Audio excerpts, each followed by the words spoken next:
அனைவருக்கும் அன்பான வணக்கம். அதாவது ஜாதகத்தில் நம்ம ஒவ்வொருத்தரும் ஒவ்வொரு விதமாக பலன் பார்க்குறது வழக்கம். அதாவது எனக்கு தெரிஞ்சு ஒரு 85% ஜோதிடர்கள் கோச்சார பலன் பார்ப்பாங்க, அதுக்கடுத்து சார பலன் பார்ப்பாங்க, அதுக்கப்புறம் திசா புத்தி பலன் பார்ப்பாங்க, அதுக்கப்புறம் கிரக சேர்க்கை, கிரக பார்வை, இதை வச்சு அவங்க பலன் சொல்லுவாங்க. இது என்னுடைய சொந்த கருத்து என்ன அப்படின்னா, இந்த பலன் எல்லாம் சேர்ந்து 40%க்கு மேலே நம்ம கரெக்டாக அக்யூரேசியாக ஒரு ஜாதகத்தில் பலன் சொல்ல முடியாது அப்படின்றத என்னுடைய அனுபவத்தில் இருக்கக்கூடிய சொந்த கருத்து. அதாவது கோச்சார பலன், சார பலன், திசாபுத்தி பலன், கிரக சேர்க்கை பலன், கிரக பார்வை பலன் அப்படின்னு சொல்லி அதே மாதிரி நவாம்சத்தில் பார்த்து சொல்கிறது. இந்த மெத்தடத்தை ஒரு 85-90% ஜோதிடர்கள் தன்னுடைய வாழ்நாளில் ஜோதிடத்தை சொல்லிக்கிட்டு இருக்காங்க. இது 100க்கு 100 அக்யூரஸியாக, அதாவது கரெக்டாக இருக்குமா அப்படின்னா அது இருக்கவே இருக்காது. அப்போ இது எவ்வளவு பரிச்சயம் பெற்று துல்லியமாக கணித்தாலும் 40%க்கு மேலே இது பலன் சரியாக இருக்காது. சரிங்க சார், அப்போ 100க்கு 100 பலன் கிடைக்கணும்னா நம்ம என்ன செய்யணும்னா, இதுக்கு மேலே ஒரு பலன் இருக்குது. அது என்ன பலன் அப்படின்னா, அதுதான் மனப்பாட சக்தி பலன். யாருக்கு ஒரு சுருதியை மனப்பாடம் பண்ணி சொல்ல தெரியுதோ, அல்லது அந்த சுருதியில் இருக்கக்கூடிய கருத்துக்களை ஒரு கேப்சல் வடிவத்தில், ஒரு மாத்திரை வடிவத்தில் மனசுக்குள்ளே வச்சு தினமும் முயற்சியும் பயிற்சியும் இருந்தால் அழகாக வெற்றி அடையலாம். அதாவது ஒரு நாளைக்கு 10 ஃபார்முலா இதை படிக்கணும், அதை வாய் விட்டு சொல்லி பார்க்கணும். அதுக்கப்புறம் அடுத்த நாள் மறுபடியும் ஒரு 10 ஃபார்முலா படிக்கணும். படிச்சுட்டு அந்த 10 மட்டும் சொல்லக்கூடாது, இருந்த அந்த 10 ஃபார்முலா ப்ளஸ் 2வது நாள் இருக்கக்கூடிய அந்த 10 ஃபார்முலா, மொத்தம் 20 ஃபார்முலாவை சொல்லி சொல்லி சொல்லி சொல்லி பார்க்கணும். அதுக்கப்புறம் 3வது நாள் மறுபடியும் ஒரு 10 ஃபார்முலா. இப்போ 3வது நாள் எப்படி பயிற்சி எடுக்கணும் அப்படின்னா, முதல் நாள் சொன்ன விஷயத்தையும் 2வது நாள் சொன்ன அந்த 10 விஷயத்தையும் சேர்த்து 3வது நாள் சொன்ன 10 விஷயத்தையும் சேர்த்து சொல்லி சொல்லி பார்க்கும்போது 3 நாளில் 30 கோல்டன் ஃபார்முலாவை நம்ம பயிற்சி எடுத்துக்கலாம். இப்படியே 4வது நாள் முதல் நாள் சொன்னது, 2வது நாள் சொன்னது, 3வது நாள் சொன்னது, அப்போ 30, 4வது நாள் ஒரு 10 ஃபார்முலா, 50. அப்போ 40-50 ஃபார்முலாவை 4 நாளில் நம்ம தெரிஞ்சுக்கிட்டு அதை வாய் விட்டு மறுபடியும் சொல்லும்போது துல்லியமான பலனை நம்ம சொல்ல முடியும். அதாவது 100க்கு 100 மார்க் வாங்கிறது இதுதான் மெத்தட். அதாவது மனப்பாடம் செய்யணும் அப்படின்னா அது எல்லாத்தினாலையும் முடியாது.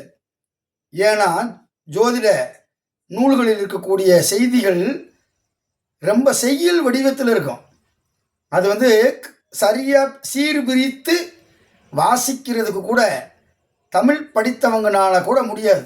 அவ்வளவு கஷ்டமான செய்யுள் வடிவத்தில் அது இருக்கும். அப்போ அந்த செய்யுள் வடிவத்தில் இருக்கக்கூடிய அந்த செய்யுளினுடைய கருத்துக்களை மட்டும் நம்ம மனசுக்குள்ளே ஒரு சின்ன ஒரு வரி ஃபார்முலா மாதிரி வச்சுக்கிட்டோம் அப்படின்னா ஜோதிடத்தில் நம்ம 100க்கு 100 ஜெயிச்சிடலாம். இப்போ உதாரணத்துக்கு நான் மனப்பாடம் பண்ண ஒரு 10 விஷயத்தை இப்போ நான் சொல்கிறேன் பாருங்கள், உங்களுக்கும் அதை குறிப்பெடுக்கிறதுக்கு ரொம்ப வசதியாக இருக்கும். 5க்குரியவனுடன் சூரியன் கூடி எங்கிருந்தாலும் அவருக்கு வெகுவில்லை புத்திர பாக்கியம். அப்போ 5க்குரியவனோடு சூரியன் கூடி எங்கிருந்தாலும் வெகுவில்லை புத்திர பாக்கியம். இது ஜோதிட களஞ்சியம் அப்படின்ற புத்தகத்தில் இருக்கு. அதுக்கடுத்து ரெண்டாவது, எட்டுக்குரியவன் மூன்றில் அமர்ந்தால் தீர்க்காயில் உண்டு. ஆறுக்குரியவன் சேர்ந்தாலோ ஆறுக்குரியவன் பார்த்தாலோ அல்பாயில் உண்டு. இது எந்த புத்தகத்தில் இருக்குன்னா, புலிப்பாணி சித்தர் 300 அப்படின்ற புத்தகத்தில் இந்த கருத்து இருக்கு. அது கொடுத்து 9க்குரியவன் 5லோ 7லோ இருந்தால் பூமியால் பெரும் லாபத்தை உடைந்து வாழ்வான் அப்படின்றது ஜோதிட சாஸ்திரம். அதாவது 9க்குரியவன் 5லயோ 7லயோ இருந்தால் பூமியில் பெரும் பொருளுக்கு உடையவனாக இருப்பான் அப்படின்றது ஒரு விதம். 4வது ஃபார்முலா, 8க்குரியவனும் 5க்குரியவனும் பரிவர்த்தனை பெற்று சுவர் பார்க்கவில்லை என்றால் அவருக்கு குழந்தை பாக்கியம் கிடையாது. பொதுவாக எல்லாருமே என்ன சொல்லுவாங்க, பரிவர்த்தனை யோகம் பரிவர்த்தனை யோகம் அப்படின்வாங்க. பரிவர்த்தனை யோகம் என்பது சுப பரிவர்த்தனை அசுப பரிவர்த்தனைன்னு சொல்லி 2 பரிவர்த்தனை இருக்கு. அப்போ 8க்குரியவனும் 5க்குரியவனும் பரிவர்த்தனை ஆகி சுவர் ஏதேனும் பார்க்கவில்லை என்றால் அவர்களுக்கு குழந்தை கிடையாது. இது ஜோதிட களஞ்சியம் அப்படின்ற புத்தகத்தில் 610வது பக்கத்தில் 616வது பாட்டாக வருது. அடுத்து 5, 1, 5 அதாவது 1, 5, 9 என்ற திரிகோண ஸ்தானத்தில் சனி செவ்வாய் ராகு, அதாவது ஒன்றா இருந்தாலும் சரி, 2 கிரகம் ஒரு இடத்துலையும் 1 கிரகம் ஒரு இடத்துல இருந்தாலும் சரி, அல்லது 1, 5, 9ல் 3 கிரகம் தனித்தனியாக இருந்தாலும் அவர் புத்திர சோகத்தை அனுபவித்தே ஆக வேண்டும் என்று சந்திர சேகரம் அப்படின்ற புத்தகத்தில் இருக்கு. அடுத்து 6வது பாருங்க, லக்கணத்தில் செவ்வாய் இருந்து 7ஆம் இடத்தில் சனி இருந்து 12ல் சூரியன் இருந்தால் குழந்தை பாக்கியம் இல்லை என்று சந்தானமணி அப்படின்ற ஒரு ஜோதிட நூலில் இந்த செய்தி இருக்கு.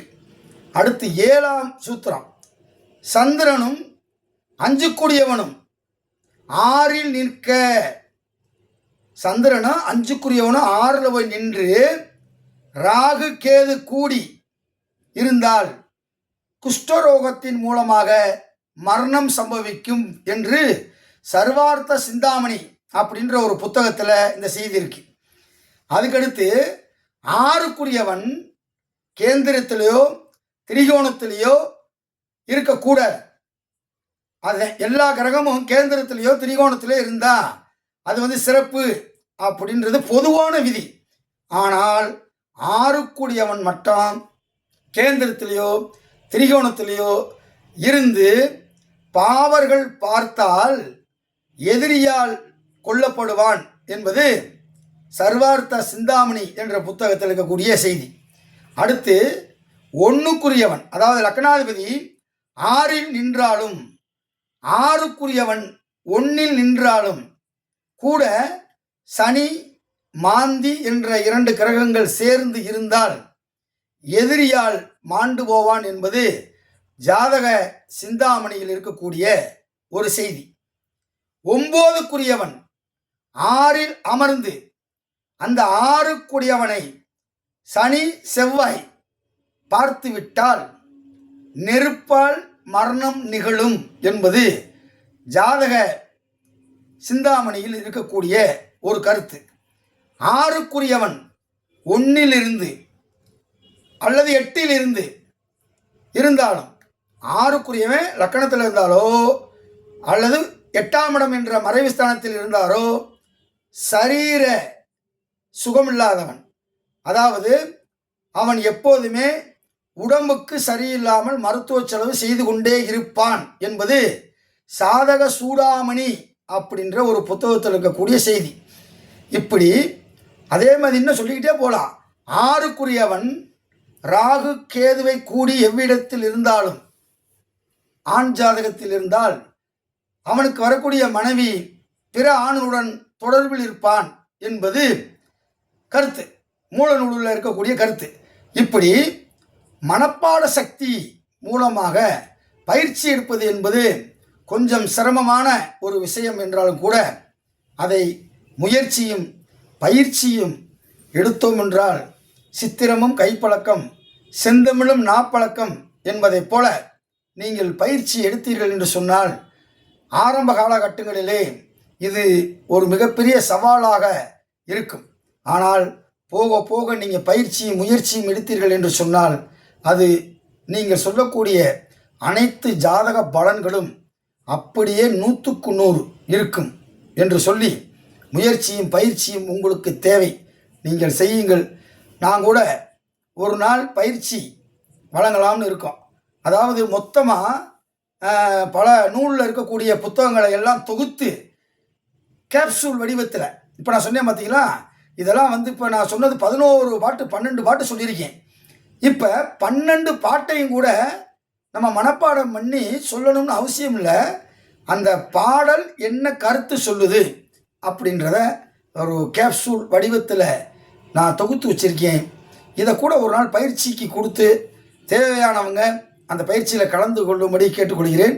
அப்படி விருப்பமானவங்க கீழே இருக்கக்கூடிய அந்த தொலைபேசி எண்ணுக்கு நீங்கள் தொடர்பு கொண்டீங்க அப்படின்னா இதோடைய முழு விவரம் தெரியும் என்று சொல்லி நன்றி கூறி விடைபெறுகிறேன். நன்றி, வணக்கம். ஓம் நமச்சிவாயம்.